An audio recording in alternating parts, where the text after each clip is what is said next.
As you can see, this is a PlayStation Black Disc. Cut number 1 contains computer data, so please don't play it. But you probably won't listen to me anyway, will you?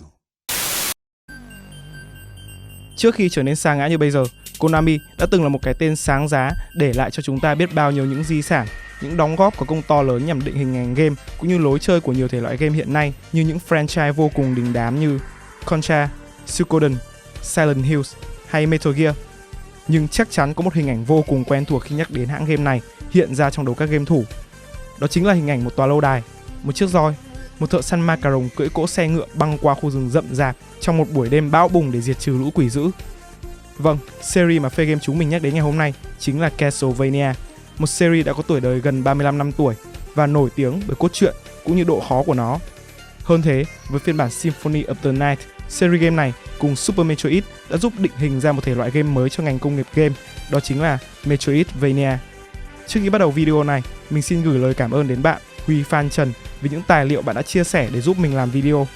Và giờ thì hãy cùng cầm roi lên rồi lên đường diệt trừ Dracula thôi.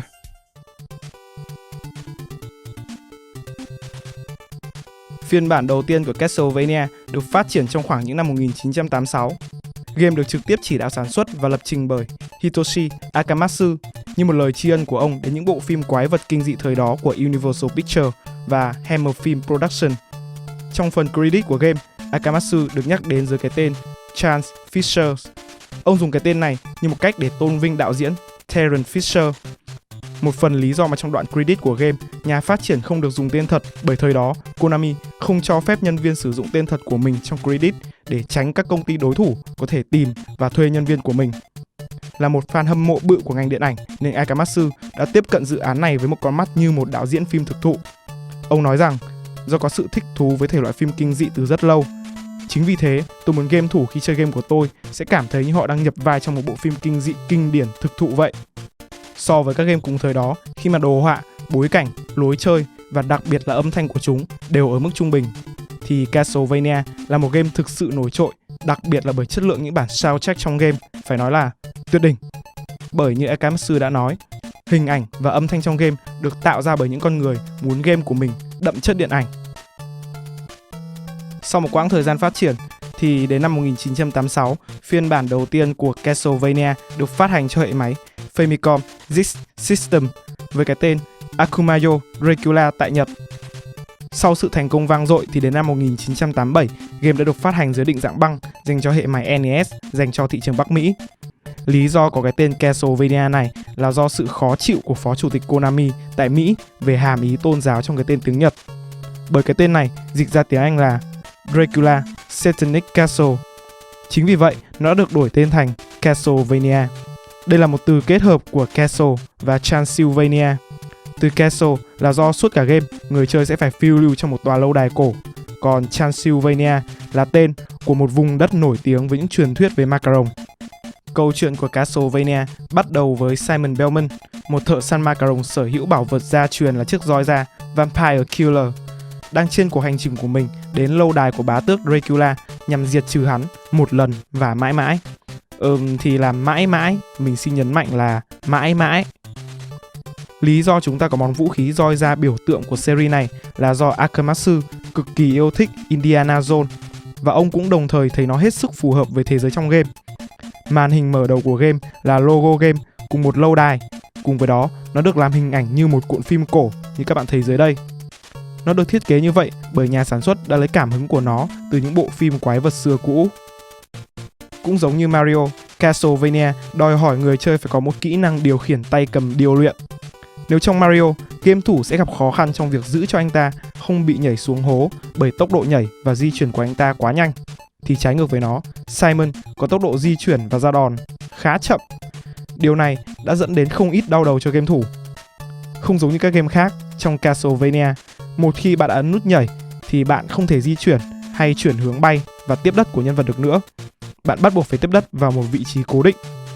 Kèm với nút nhảy, nút B sẽ giúp Simon ra đòn triệt hạ đối thủ. Tuy nhiên thì việc ra đòn chuẩn xác trong game lại là một thử thách vô cùng khó khăn. Bởi sau khi ấn nút B được vài giây thì Simon mới có thể ra đòn dứt khoát vào đối thủ. tưởng tượng như bạn đang chơi game online mà ping của bạn lên đến vài trăm ấy. Ngoài ra, trong game sẽ có những cây nến, những bức tường mà người chơi có thể phá hủy. Thông qua việc phá hủy những đồ vật này, người chơi có thể nhặt được máu, mạng, các vũ khí phụ và trái tim, hay có thể gọi là mana trong game. Số lượng trái tim này sẽ giảm sau mỗi lần người chơi sử dụng vũ khí phụ. Các vũ khí phụ này trong game cũng hết sức đa dạng, từ nước thánh, thánh giá, dao hay rìu. Với mỗi món vũ khí sẽ có tầm đánh và công dụng khác nhau.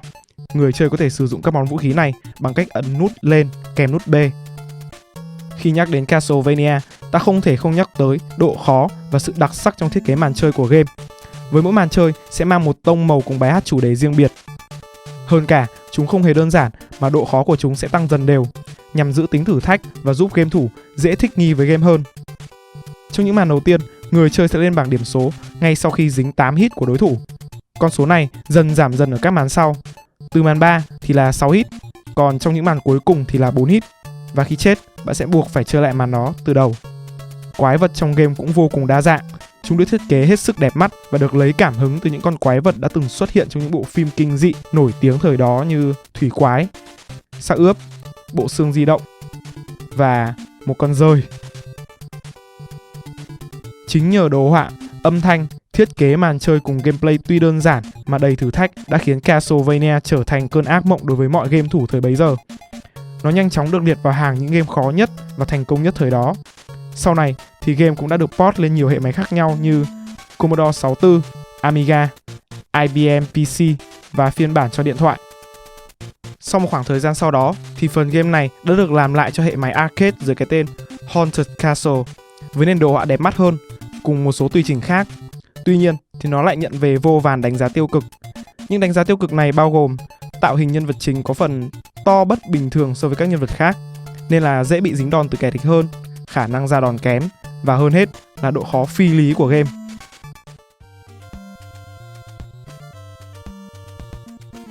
Như thường lệ thì Konami đã nhìn thấy tiềm năng nơi tựa game này và bắt đầu tiến hành vắt sữa nó như bao chú bò khác. Thế là chỉ sau đó một năm, là vào năm 1988, phần thứ 2 của series này ra đời với cái tên Castlevania 2 Simon's Quest. Cốt truyện trong phần 2 diễn ra vài năm sau phần đầu tiên. Sau khi tiêu diệt Dracula thì Simon đã bị dính một lời nguyền. Và để hóa giải lời nguyền đó thì anh phải truy tìm các mảnh thi thể của Dracula rồi hỏa thiêu nó.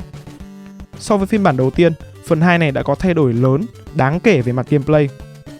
Ở phiên bản này, các yếu tố cùng cơ chế trong các game RPG đã được thêm vào như nhiều thị trấn để bạn khám phá, hệ thống level và nâng cấp trang bị cho nhân vật chính, cùng nhiều NPC phụ. Và đặc biệt là như bao tựa game RPG thời đó là bạn phải cày level cho nhân vật chính, hục mặt như một chú trâu chăm chỉ. Cùng với đó chính là hệ thống ngày và đêm. Vào ban ngày, bạn có thể thăm các cửa tiệm để mua đồ, ghé vào các nhà dân để thu thập thêm thông tin. Còn vào ban đêm thì những ngôi nhà này sẽ đóng cửa. Thêm vào đó, quái vật ban ngày và ban đêm cũng rất khác nhau. Đặc biệt là những con quái vật ban đêm sẽ mạnh hơn rất nhiều. Tựa game này được cho là người tiền nhiệm của thể loại Metroidvania và nhận được vô vàn đánh giá tích cực do vẫn giữ được nét đặc trưng cùng độ khó giống như phần 1. Nhưng chính nhờ yếu tố RPG được thêm vào đã khiến nó trở nên đặc biệt khi đem so với các game trên hệ máy NES thời đó.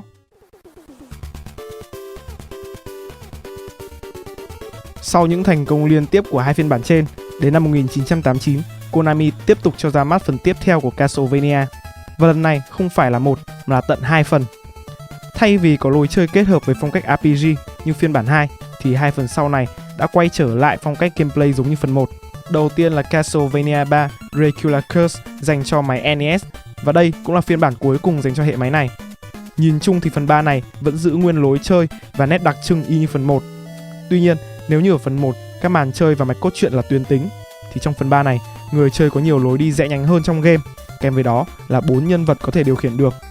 Đó là Trevor Bellman, tổ tiên của Simon Belmont, Grant Dynasty, một cướp biển khét tiếng, nữ pháp sư Sypha và Alucard, con trai của Dracula. Nhờ những thay đổi mới mẻ này mà phần game này đã mang về vô vàn lời khen có cánh. Một điều thú vị nhỏ thì đây cũng chính là phần game đã được Netflix chuyển thể thành series anime cùng tên vào năm 2017. Trong năm 1989 này cũng là thời điểm hệ máy Game Boy ra đời và Konami đã không quên mang con gà đẻ trứng vàng của mình lên hệ máy này. Phần game này có tên là Castlevania The Adventure. Đây là phần game đầu tiên đưa series này đặt chân lên mảnh đất handheld màu mỡ, mở đường cho hàng loạt các sản phẩm sau này như Castlevania 2, Belmont's Revenge, Castlevania Legends. Sau này, nó còn được remake trên WiiWare vào năm 2010 với cái tên Castlevania The Adventure Rebirth. Đến với cuộc hành trình lần này, bạn sẽ vào vai Christopher Belmont rồi lên đường tiêu diệt Dracula một lần nữa. Oh shit, here we go again. Gameplay của phần trên này cũng có một vài thay đổi tinh chỉnh để phù hợp hơn với máy Game Boy. Đầu tiên là bạn sẽ không có các món vũ khí phụ. Trên tay bạn giờ đây chỉ có đúng chiếc roi ra để trừng phạt lũ quái vật hư hỏng mà thôi. Về sau thì chiếc roi này có thể nâng cấp thành một sợi dây xích, rồi ở cấp cuối cùng thì nó có thể bắn ra một quả cầu lửa. Tuy vậy, nếu bạn dính một đòn đánh từ kẻ địch thì bạn sẽ ngay lập tức bị giáng cấp. Nếu bạn nghĩ tốc độ di chuyển rùa bò ở phần 1 đã là kinh dị rồi, nếu thế thì bạn chưa chơi qua The Adventure rồi. Tốc độ di chuyển của nhân vật chính trong game này phải nói là chậm, vô cùng chậm. Như thể anh ta được đeo đống tạ mấy cân của Rock Lee trong Naruto vậy. Lý do cho việc này là để giảm blur màn hình trong lúc di chuyển do cấu hình của máy Game Boy là có hạn. Thế nhưng, điều làm tựa game này nổi bật lại chính là chất lượng của những bản soundtrack trong game, đặc biệt là bản nhạc chủ đề Battle of the Holy đã để lại trong lòng game thủ biết bao nhiêu những hoài niệm.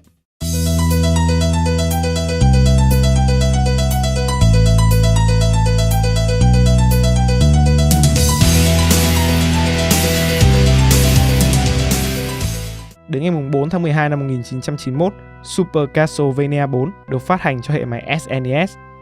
Đây là phần thứ tư của series. Chết mình nhầm. Đây cũng là đến phần thứ 8, thứ 9 rồi ấy chứ nhỉ? Chứ không phải là phần thứ tư đâu. Còn nếu các bạn nghĩ số 4 kia là do nối tiếp cốt truyện sau Castlevania 3 thì không. Phần game này, về mặt cốt truyện thì nó chính là phần game đầu tiên. Nên nói đúng hơn, đây là bản remake của phần đầu. Thế nên, mình cũng chẳng hiểu lý do vì sao nó được đánh số 4 nữa. Chắc Konami thích số 4.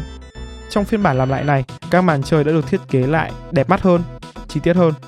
Nhiều màn chơi còn sử dụng Mode 7 của máy SNES để giúp cho hình ảnh trong game nhìn giống với đồ họa 3D hơn. Hơn cả là việc điều khiển nhân vật trong game giờ đã chuẩn xác và dễ dàng hơn rất nhiều. Cùng với đó, trong lần trở lại lần này, Simon có thể quất roi tới 8 hướng khác nhau.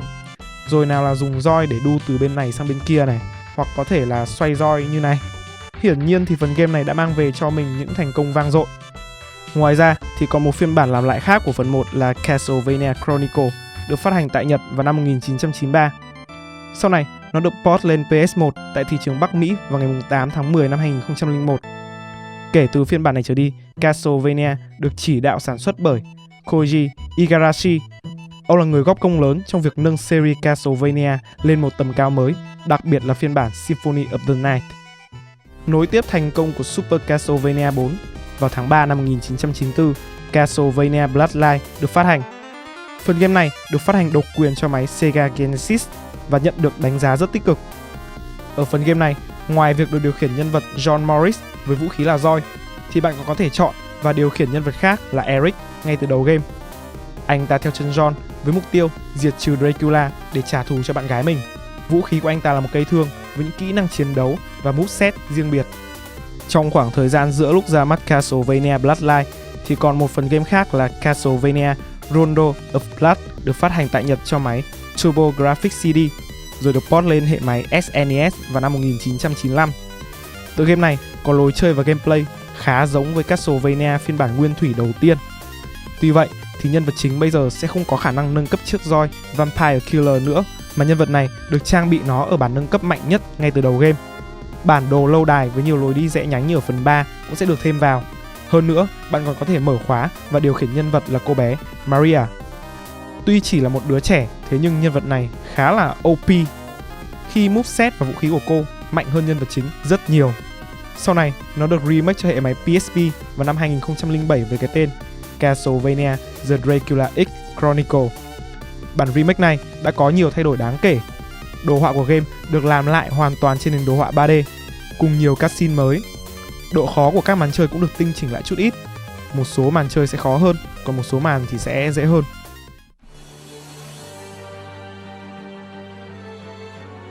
Trong khoảng thập niên 90, những công thức và lối chơi cũ của Castlevania có vẻ như đã trở nên dập khuôn và nhàm chán. Cùng thời điểm đó, ngành công nghiệp game đang chuyển mình sang thế hệ console tiếp theo là thế hệ thứ 5. Để tồn tại, Castlevania cần phải có một cuộc cách mạng, một sự lột xác mới khi đổ bộ lên thế hệ console này. Vậy là vào ngày 2 tháng 10 năm 1997, Castlevania Symphony of the Night được phát hành cho hệ máy PS1 và ngay lập tức trở thành một cú hit lớn. Đây là tựa game đã giúp định hình lại series này, cũng như là tựa game được cho là hay nhất của Castlevania. Và phần game này được cho là lấy cảm hứng mạnh mẽ từ phiên bản 2, Simon's Quest. Symphony of the Night đã đem trở lại rất nhiều yếu tố cơ chế RPG từ Simon's Quest và xào nấu nó cùng với yếu tố phi tuyến tính từ Metroid series. Từ đó tạo ra một thể loại game mới, sau này được nhiều người gọi là Metroidvania. Điều đặc biệt hơn ở trong Symphony of the Night là về sự thay đổi nhân vật chính so với các đàn anh tiền nhiệm. Đến với Symphony of the Night, người chơi sẽ điều khiển Alucard, con trai của Dracula, người mang trong mình dòng máu lai giữa phàm nhân và Macaron. Trong game, Alucard đang trên đường tiêu diệt thế lực quỷ dữ xấu xa của cha anh, Dracula. Nhưng để làm được việc này, Alucard phải khám phá toàn bộ lâu đài của cha mình, triệt hạ đám tay sai, lên level, nâng cấp trang bị và thi triển các phép thuật đặc biệt. Symphony of the Night nhanh chóng gặt hái được vô vàn thành công cùng nhiều điểm số cao ngút trời. Gần như là hoàn hảo, 10 trên 10 ở mọi trang tin. Công thức của game này sau đó được áp dụng cho hầu hết những phiên bản Castlevania tiếp theo trên hệ máy Game Boy Advance và Nintendo DS, giúp series này sống sót trong một khoảng thời gian dài sau đó. Tuy nhiên thì đó là câu chuyện của vài năm sau. Còn giờ, để nối tiếp câu chuyện này thì chúng ta hãy cùng đến với hai game được cho là thất bại nhất của Castlevania. Đó chính là hai phần game dành cho hệ máy Nintendo 64. Cơ mà không hiểu sao hồi bé mình chơi thì mình lại thấy nó khá là bánh cuốn.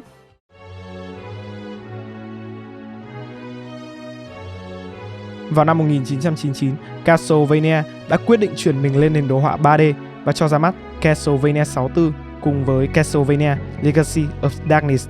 Tại thời điểm đó, tựa game Legend of Zelda Ocarina of Time đã gặt hái được rất nhiều thành công với lối chơi hành động platforming 3D của mình. Chính vì điều này nên Castlevania 64 cũng đã vay mượn hầu hết lối chơi từ Ocarina of Time. Phần game tiếp theo sau đó cũng dành cho hệ máy Nintendo 64 này là Castlevania Legacy of Darkness, chính là phần tiền truyện của Castlevania 64 cũng như là phiên bản làm lại của tựa game trước đó. Sau khi bạn hoàn thành một số màn chơi thì bạn sẽ mở khóa được phần chơi của tựa game trước đó. Hai phần game này mang về cho mình vô số những đánh giá trái chiều. Một nửa thì cho rằng chúng khá hay và cuốn hút, một nửa thì lại đánh giá chúng dở tệ bởi những lý do như thiết kế camera kém này, cơ chế điều khiển gây bất tiện cho người chơi và gameplay thì không có gì đặc sắc. Đến năm 2000, Konami dự kiến cho ra mắt Castlevania Resurrection dành cho hệ máy Dreamcast. Tựa game này gần như đã đi vào giai đoạn hoàn thiện, thế nhưng đã bị hủy bỏ bởi nhiều lý do bao gồm sự bất đồng quan điểm giữa đội ngũ phát triển ở Nhật và ở Mỹ. Quan trọng nhất là sự chết yểu của hệ máy Dreamcast khi hệ máy PS2 được thông báo là sắp ra mắt ngay sau đó.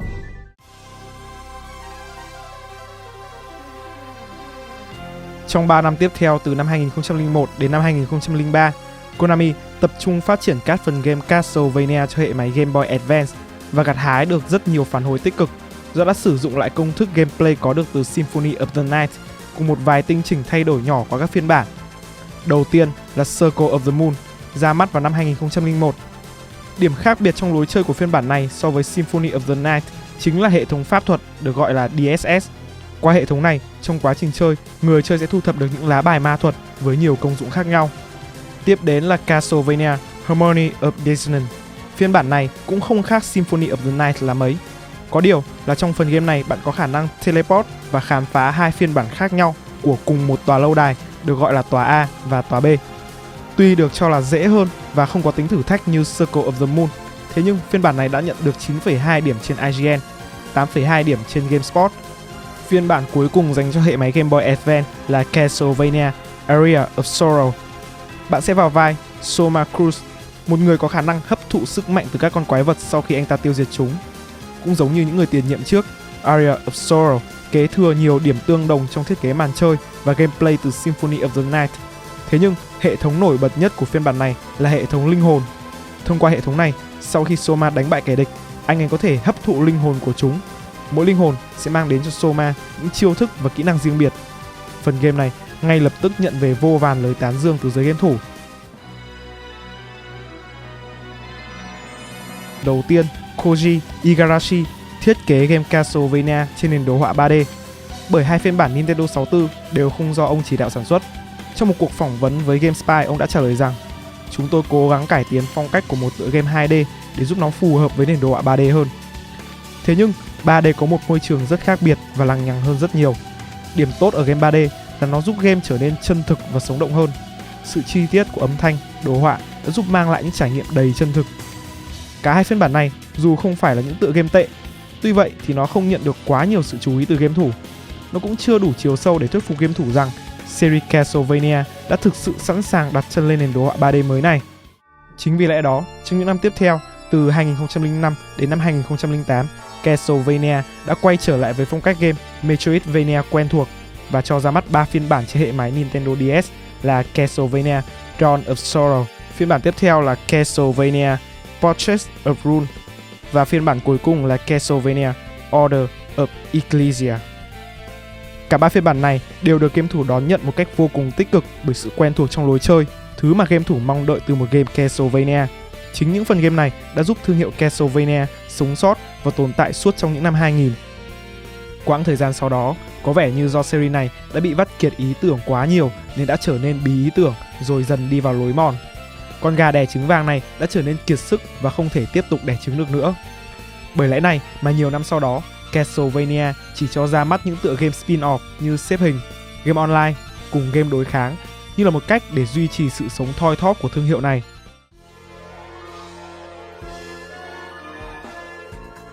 Dù sở hữu một lượng fan đông đảo, tuy vậy doanh thu của series này lại không được như Konami kỳ vọng. Vì lẽ đó, Konami đã tiến hành kế hoạch reboot series này.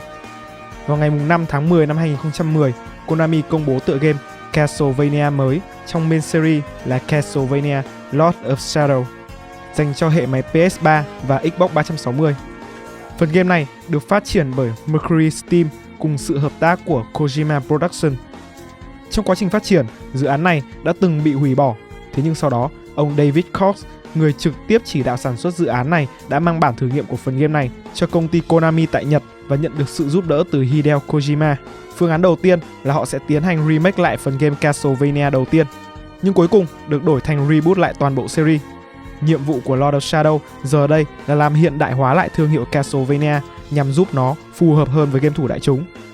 Cho nên tựa game này đã vay mượn rất nhiều yếu tố cùng cảm hứng từ hai game nổi tiếng là God of War và Shadow of Colossus. Trò chơi này giờ đây sẽ tập trung nặng vào yếu tố combat, quick time event và đặc biệt là những màn tiêu diệt những con boss khổng lồ với lối chơi khá giống với trong Shadow of Colossus. Mặc dù nhiều fan gạo cội cho rằng phần game này không phải là một game Castlevania vì nó chẳng có yếu tố nào giống cả, thế nhưng nó vẫn nhận được rất nhiều phản hồi cùng đánh giá tích cực. Đến năm 2013, phần game này được port lên PC và nhanh chóng trở thành phần game bán chạy nhất của cả series. Nó đã hoàn thành xuất sắc sứ mệnh của mình trong việc hồi sinh lại thương hiệu game này. Tưởng chừng rằng Castlevania cuối cùng cũng đã trở lại ngôi vương của mình. Thế nhưng sau đó, chuyện gì đến cũng phải đến. Không lâu sau, hai hậu bản của Lord of Shadow đều chỉ là những tựa game ở mức trung bình. Cả hai phần game vẫn được phát triển bởi Mercury Steam.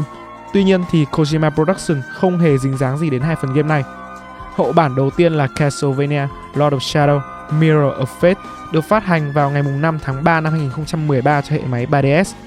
Rồi sau đó được phát hành lại trên Xbox 360 và PS3, rồi cuối cùng là Steam. Và vào ngày 25 tháng 2 năm 2014, Konami cùng Mercury Steam phát hành Castlevania Lord of Shadow 2 cho PC, PS3, Xbox 360. Và đây cũng là phần game cuối cùng của thương hiệu game này tính tới thời điểm hiện giờ. Cả hai phần game này đều nhận được những đánh giá trái chiều và điểm trung bình của game của chúng chỉ khoảng trong tầm từ 4 đến 7 điểm. Và đó có lẽ là dấu chấm hết của thương hiệu game này. Đã 7 năm kể từ khi Lord of Shadow 2 được ra mắt và cho đến thời điểm hiện tại thì vẫn không có thêm một phần game Castlevania mới nào cả. Và có lẽ thì là không bao giờ có thêm một phần game mới nào nữa. Thực ra thì mọi người đều hiểu mà, không phải mỗi Castlevania chịu chung số phận này mà tất cả các game của Konami đều vậy. Khi mà công ty game này đang tập trung chuyển hướng đầu tư game vào mảng mobile cùng các máy game pachinko để có thể kiếm được nhiều tiền hơn. Đặc biệt đỉnh điểm của những vụ lùm xùm kể trên là sự ra đi của Hideo Kojima, rồi ngay sau đó là sự rời đi của Koji Igarashi, nhà chỉ đạo sản xuất chủ lực của series Castlevania. Tuy buồn là vậy, thế nhưng đó không phải là dấu chấm hết cho mọi thứ. Bởi ngay sau khi rời đi, Koji Igarashi đã tạo ra một tựa game mới, lấy cảm hứng mạnh mẽ từ Castlevania. Tựa game này giống Castlevania từ bối cảnh, gameplay và artwork cũng có nhiều nét tương đồng. Đó chính là tựa game Bloodstained Ritual of the Night. Tựa game này nhanh chóng nhận được 5,5 triệu đô sau khi tiến hành gọi vốn trên Kickstarter và được phát hành trên nhiều nền tảng game khác nhau vào ngày 18 tháng 6 năm 2019, rồi đem về cho mình rất nhiều phản hồi tích cực. Những thông tin kể trên cũng đã khép lại video về lịch sử dòng game Castlevania của chúng mình lần này. Một series lâu đời và đã tạo ra được rất nhiều ảnh hưởng không nhỏ đến ngành công nghiệp game. Do tuổi đời của series này rất dài và thời lượng video có hạn, nên nếu có thông tin nào còn sai sót và thiếu sót thì các bạn có thể đóng góp ngay cho chúng mình ở dưới phần bình luận nhé. Còn nếu thấy video này hay và hữu ích thì đừng ngần ngại like, share và subscribe cho chúng mình. Mình là Minh và hẹn gặp lại các bạn trong các video tới của Phê Game. Bye bye!